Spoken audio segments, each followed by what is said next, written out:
Assalamualaikum warahmatullahi wabarakatuh. Pemirsa, subscriber Dongeng Nusantara dimanapun saja Anda berada. Pada kesempatan ini saya akan melanjutkan kembali cerita si Yamin dan si Johan bagian kelima. Terima kasih kepada semua subscriber yang selalu setia mengikuti. Selamat mendengarkan. Si Yamin sudah kerap kali pulang ke rumah membawa uang sedikit saja sehingga ia kena marah. Ibu tirinya selalu menyalahkan dia, dikatakannya kurang pandai dan kurang berani meminta-minta.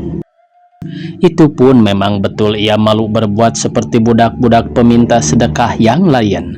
Budak-budak yang lain itu meminta sedekah dengan kata membujuk-bujuk, kadang-kadang dengan berdusta. Mereka tak mau berhenti meminta dan tak malu menurut-nurutkan orang sampai orang itu memberi uang. Kadang-kadang karena malu atau bosan diiringkan anak peminta-minta serupa itu, dicarinya juga sesen 2 sen. Orang itu bersedekah hanyalah supaya ia terlepas dari gangguan peminta-minta itu, bukan karena belas kasihan. Itulah yang tak dapat ditiru dan diperbuat oleh si Jamin. Sebab itu ia kerap kali dimarahi si Inem. Kalau ia meminta sedekah, ia hanya menadahkan tangannya saja sambil melihat kepada orang itu dengan mata yang seolah-olah berkata, "Tolonglah, kasihanilah hamba anak miskin." Tetapi sepatah pun tak keluar dari mulutnya, karena bila ia hendak berkata, lehernya merasa terkunci. Karena itu kerap kali orang yang lalu lintas di tempat ia meminta-minta itu berjalan terus saja dengan tidak mengindahkan dia. Barangkali orang tak kasihan ataupun tak mengerti maksud si Yamin, anak kotor yang menadahkan tangannya itu. Untunglah terkadang ada juga orang yang menjatuhkan uang ke dalam tangannya. Orang yang berbuat demikian biasanya kuli atau perempuan kebanyakan yang tiada berada. Mereka lebih mengerti dan mengenal anak peminta-minta daripada orang kaya yang tak berapa mengindahkan nasib orang miskin. Itulah sebabnya ia tak seberapa memperoleh uang. Kadang-kadang sampai jauh malam hanyalah 2-3 ketip didapatnya. Malam itu uang yang setali lagi itu rupanya tidak akan dapat dicarinya lagi. Lama juga si Yamin duduk di serambi rumah itu, sebentar-sebentar didengarkannya, "Sudahkah hujan berhenti?"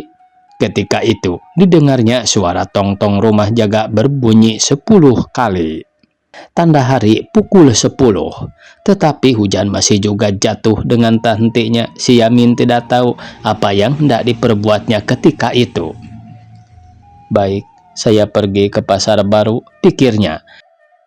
"Barangkali di sana saya beruntung." Lalu ia pun berdiri. Ia sudah tahu di mana biasanya ia mendapat uang: Mangga Besar, Pasar Baru, dan Pasar Senen. Disitulah kerap kali ia berjumpa dengan orang-orang pemurah. Di Mangga Besar sekali ini tidaklah ia mendapat apa-apa, tetapi siapa tahu di Pasar Baru ia akan beroleh uang yang 25 sen lagi itu. Kemudian ia pulang ke rumah. Bukannya ia amat ingin mengantarkan uang yang setengah rupiah itu kepada si Inem pemadat itu, tetapi ia amat rindu akan adiknya, si Johan yang amat disayanginya. Sesampai di Pasar Baru, ia berdiri di depan gedung bioskop Globo, menanti-nantikan orang keluar dari rumah makan di sebelah bioskop itu. Di restoran itu banyak sekali orang berkumpul, ada yang bercakap-cakap di keliling meja menghadapi gelas minuman dan piring tempat kue-kue yang sedap-sedap. Ada yang bermain bola dan ada pula yang membaca-baca surat kabar dari melihat-lihat gambar-gambar bagus dan indah. Pendek kata, mereka duduk di sana untuk meriangkan hatinya. Seorang yang main piano melakukan lagu yang merdu-merdu, ditingkah suara seorang penyanyi. Bila ia berhenti, ramailah orang bertepuk tangan. Seorang membawa gelas berisi minuman kepada pemain piano itu sambil berkata, "Ini obat haus, minumlah." Pemilik restoran itu tentu saja sangat senang melihat jualannya laku. Ia memuji-muji pemain piano itu. Penghabisan kali orang banyak meminta lagu keroncong yang sudah masyhur dan disukai orang itu, lebih-lebih di Jakarta, kota segala bangsa bercampur gaul. Si Yamin berdiri di tepi muka restoran itu. Matanya tak lepas-lepas dari pemandangan dalam restoran itu. Wah, alangkah senangnya. Tak terasa hujan dan angin, betapa pula sedapnya makanan dan minuman yang terhidang. Berapa kali ia menelan air liur, melihat jongos-jongos mengangkat cangkir yang berisi susu coklat, dan melihat orang makan roti dan biskuit. Ia termenung sehingga tidak diketahui orang-orang sudah meninggalkan restoran itu. Ia lupa akan maksudnya datang ke sana, akan meminta sedekah. Sedang ia berdiri demikian, datang seorang anak. "Engkau melihat-lihat apa di sini?" tanyanya sambil menggaruk-garuk pipi perlahan-lahan. Si Yamin terkejut dan memandang kepada anak yang bertanya itu. Ia tak biasa disapa orang di tengah jalan, dan ia pun amat jarang berkawan dengan anak-anak lain. "Apa yang kau tengok-tengok?" tanya anak itu sekali lagi. Sebab ia tak mendapat jawab, ia bertanya lagi. "Sudah berapa engkau dapat? Engkau kan meminta-minta juga." Si Yamin memandang muka anak itu, lalu ia menjawab dengan tak berpikir. "Tidak, tidak. Perlu apa engkau sembunyikan?" Kata anak itu lagi. "Tapi kalau engkau berdiri saja, engkau mau mendapat apa? Mengapa engkau biarkan saja orang lalu? Tengok, saya sudah mendapat 4 picis." Anak itu membukakan tangannya dan mengunjukkan 4 buah uang ketip baru.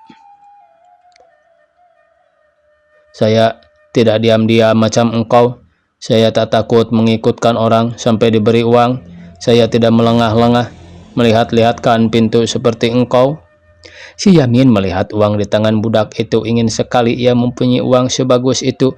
Berkilau-kilau kena cahaya lampu dan jendela restoran. Ia bertanya dengan suara lemah, sebab ia masih malu.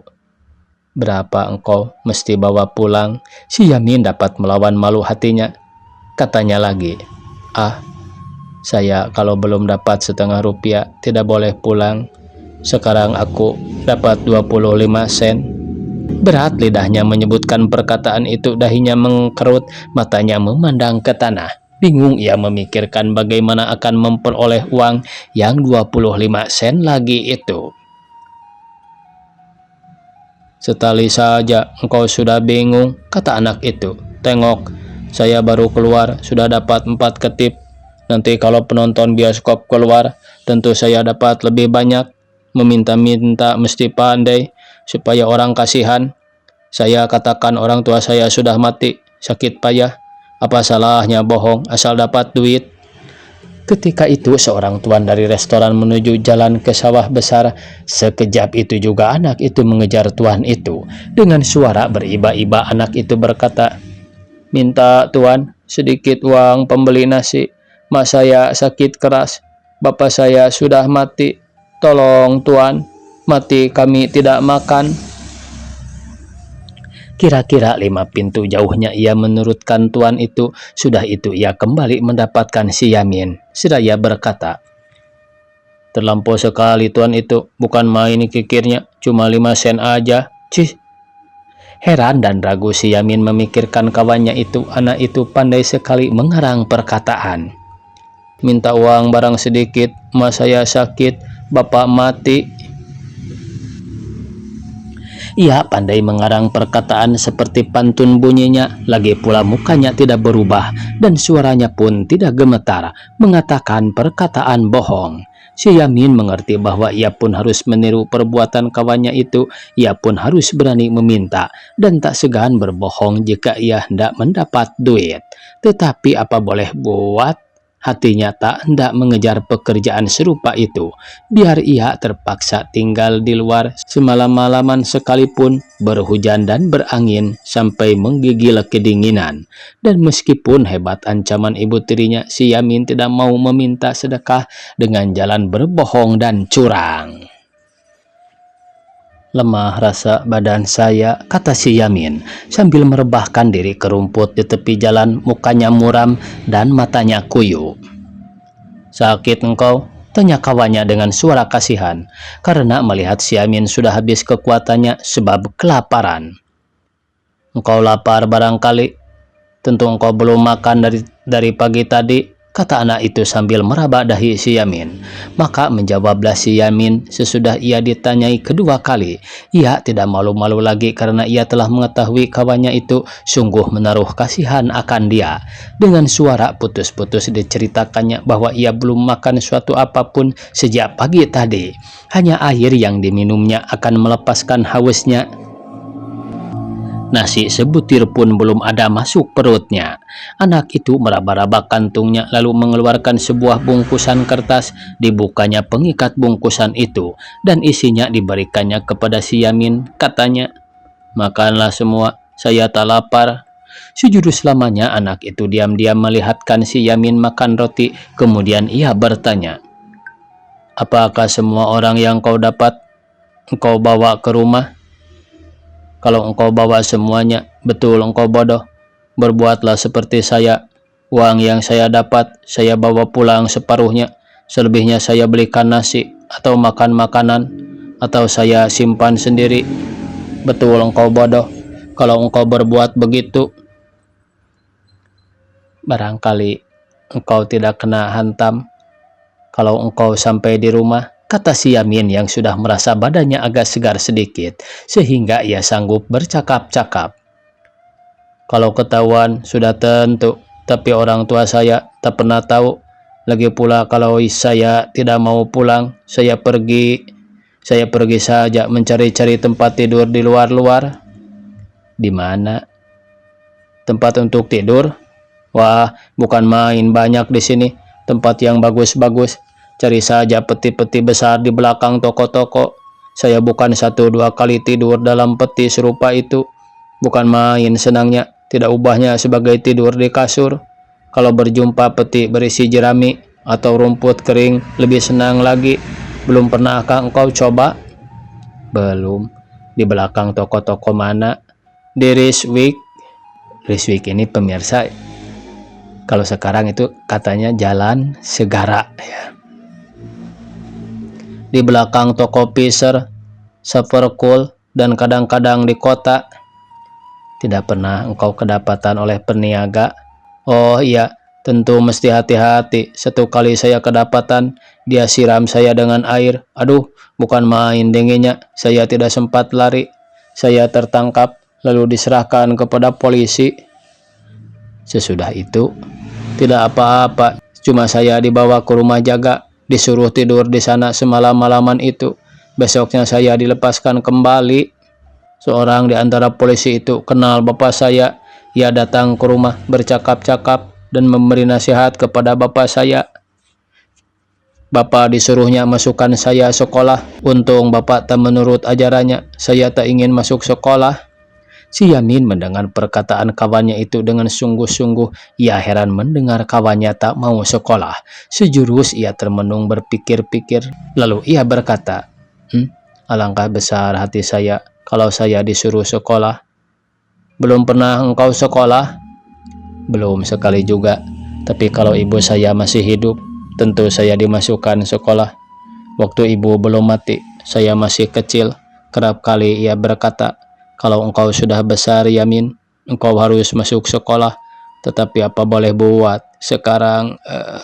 Si Yamin menundukkan muka menyembunyikan air matanya yang jatuh berlinang-linang. Kematian ibunya itulah yang menyebabkan pertukaran yang amat celaka dalam kehidupannya. Dua kakak beradik. Ibunya sebagai matahari sudah terbenam dan takkan timbul lagi. Bertukarlah terang cuaca dengan gelap gulita, bercampur awan hitam. Diarak angin yang sangat dingin, apa juga yang dipikir dan diangan-angankan si Yamin untuk melepaskan dirinya dari kesengsaraan itu, tak juga berhasil. Pertama, ia masih anak-anak tidak berdaya, dan kedua, bukan dirinya sendiri saja yang harus dipikirkannya. Oleh karena putus asa itu, kerap kali ia berkata di dalam hati, meminta nyawanya dicabut malakal maut saja, supaya ia boleh bersama-sama dengan ibunya. Dan terlepaslah ia daripada siksa dunia, tempat kedukaan yang tiada berkeputusan. Anak itu bertanya pula, "Kalau begitu ibumu sudah mati?" "Sudah hampir 2 tahun." "Di mana engkau tinggal?" "Di Prinsenland." Di mana itu? Di Taman Sari. Sama siapa engkau menumpang? Saya tinggal bersama eh, Bapak. Apa dia yang menyuruh engkau meminta-minta? Bukan, tetapi si Inem. Siapa itu si Inem? Ibu tiri saya. Perempuan itu terlampau bengis dan jahat sekali. Sedikit pun ia tak menaruh kasihan. Tadi pagi saya diusirnya meminta-minta. Kalau saya tidak mendapat uang 5 ketip, saya tidak boleh pulang ke rumah, katanya. Sekarang bagaimana? Engkau belum dapat yang 5 ketip itu? Belum. Karena itu saya tidak berani pulang ke rumah. Dan saya tak tahu berbuat seperti engkau itu. Tapi saya ingin betul tidak pandai seperti engkau. Bukan engkau tak pandai, tapi engkau takut, jawab anak itu seraya berdiri, sebab ia melihat orang keluar dari bioskop. Kasihan tuan, anak piatu, sesen saja tuan, pembeli nasi. Tolong tuan, bapak saya sudah meninggal, mak sakit payah. Si Yamin mendengar suara anak itu seperti orang menangis. Kata-katanya keluar dengan lancar sebagai sudah dihafal. Sungguh si Yamin tidak dapat melakukan perbuatan semacam itu. Sekalipun terpaksa ia tak pulang semalam-malaman itu. Tidur di tanah beratapkan langit. Sudah ia ditinggalkan kawannya, si Yamin berjalanlah ke Pasar Senen. Ia berpikir, barangkali di sana ada ia beruntung. Sebab itu ia berjalan melalui lorong-lorong berlumpur. Aduh, bukan main dinginnya. Angin berembus dari belakang dan hujan pun turun sebagai dicurahkan. Tetapi si Yamin berjalan terus keluar jalan yang satu, masuk lorong yang lain. Seolah-olah ia tiada merasai angin dingin dan hujan lebat itu. Setelah sampai di Pasar Senen, berdebarlah hatinya karena didapatinya jalan sudah sepi.